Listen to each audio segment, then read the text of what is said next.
So now we arrive at what is often called the two delaying theorems. And I want you to think of these more specifically as how we work with the step functions. And in this case, we're going to show in class that if we go to take the Laplace transform of f of t minus c times the step of t minus c, that this is equal to e to the minus cs times the Laplace transform of f of t. Or put another way, that's e to the minus cs times capital F of s.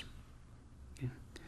And we're going to get a second version, which is really just doing a substitution on the first version. And the second version says if we go to take the Laplace transform of f of t times the step of t minus c, that this is going to come out to be e to the minus cs times the Laplace transform of f of t plus c. So right away, and maybe this isn't a good idea, but I want to warn you against what some people accidentally use this version of the delaying theorem for. This does not equal e to the minus cs f of s plus c or anything like that. Okay. So we have these two versions of these delaying theorems, which is basically how do we do Laplace transforms of a function times a step function. That is, if we've got a function that's been turned on by the step function, how do we take its Laplace transform? And what I want to say is there are a few reasons why we have these two different versions. First, this is easier to prove, slightly. It's slightly easier to prove this version. Two, we're going to use this one when we go from, more commonly, we're going to use this version of the delaying theorem when we go from f back to f in the inverse transform. So we'll more commonly use this version of the delaying theorem when we're working with a function in S space and we want to map it back as a step function in T space. This version of the delaying theorem, while being a little bit harder to prove, is more commonly used when we go in this direction.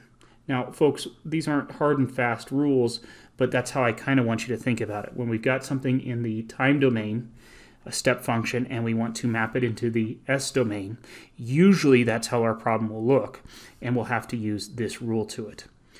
Oftentimes, when we have finished solving a differential equation, we may get an expression that looks like this that we want to map back into the T domain, and so we're going to use this fact to help us get back into the T domain.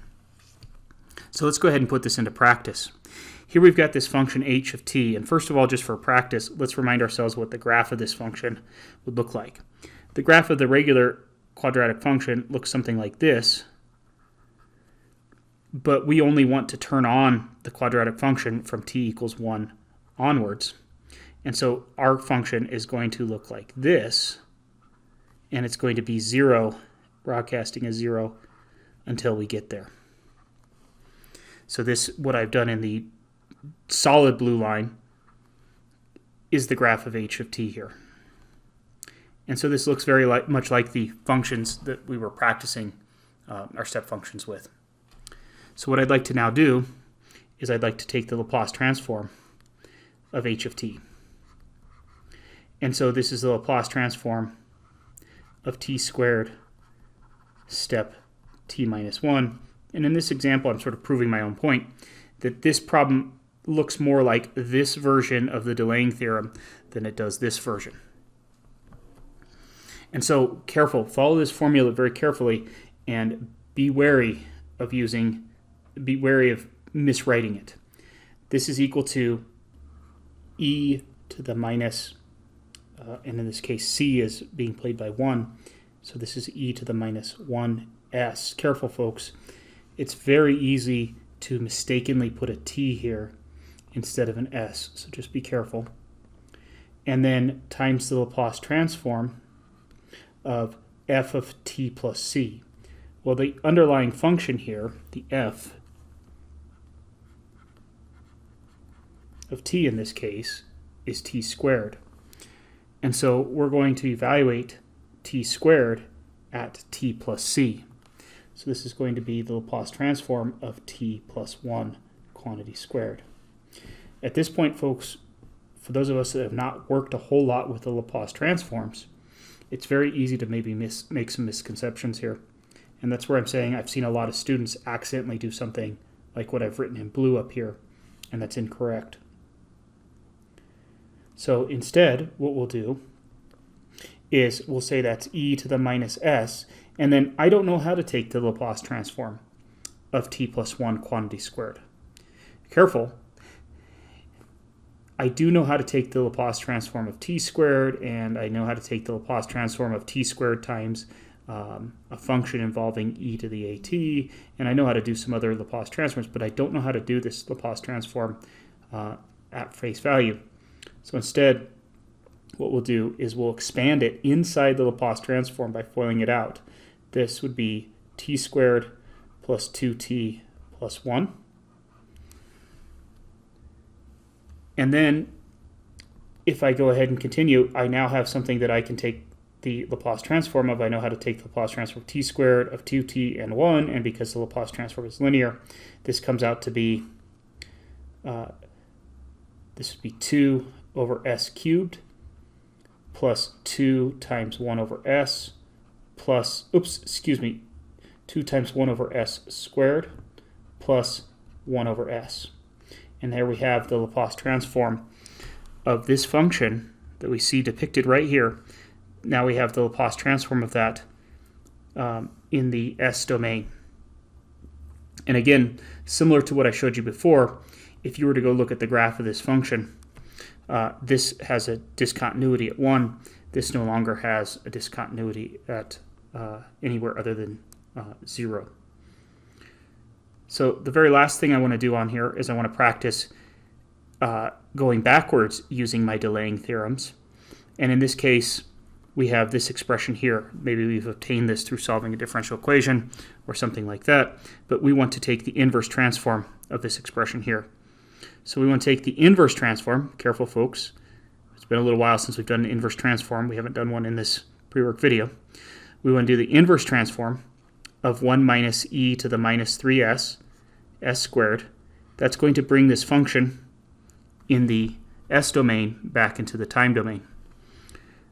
So whenever you see an e to the minus as showing up in an expression, you should be considering the possibility that it's going to come back as step functions in the time domain. So what I'm going to do is I'm going to try to rearrange this so it's ready to go in that way. And I can rewrite this as 1 over s squared minus e to the minus 3s times 1 over s squared. Dealing with the first term is very straightforward. The inverse transform of 1 over s squared just comes back as t. More challenging is recognizing that right here we've got a minus, and so we're taking the inverse transform. We'll do that in a different color. We're going to take the inverse transform of e to the minus 3s times 1 over s squared. And the thing to recognize here is that we're going to be using this first version of the delaying theorem, because here I've got the Laplace transform of a known function times e to a constant times s. So here's the known Laplace transform. I know it's the Laplace transform of some function in t space, and then it's all going to come back this way. So the way you could think about that, you don't necessarily need to write this, but I think it's helpful. We've got e to the minus 3s times the Laplace transform. The Laplace transform of t. And so this is going to come back as t minus 3 times the step of t minus 3. So again, that's going to come back as t minus 3 times the step of t minus 3. Again, folks, we were following this version of the delaying theorem where we had this expression in the s domain. So if I take the inverse transform of it, this part is going to come back as step t minus c for that factor. And this factor we can think of as coming back as f of t minus c. in our case here, the underlying Laplace transform that we recognize inside this expression was the Laplace transform of t. And then the understood c value is that constant there. So this is where we ended up with the t minus c step t minus c. And I should be careful. Let me write, that's true. Let me write this as the f of t minus c. And so that's how we recognize pulling that back. This is a perfectly fine way to leave your answer, but we could also go ahead and now represent that as a piecewise function. So while this is a fine place to leave your answer, most of us aren't yet comfortable thinking of functions in the step function, and we're more comfortable of writing these functions. So this is our f of t. We're more comfortable writing them as piecewise functions, so I'd like to do that. This is just the function t, because when for at least 0 less than or equal to t less than or equal, well, let's do less than, strictly less than 3. Because certainly if I take t values from within this interval here, when I plug in the t value into the step function, the argument of the step function is negative, meaning this whole thing broadcasts as 0, and I just get t. Then, when t is greater than 3,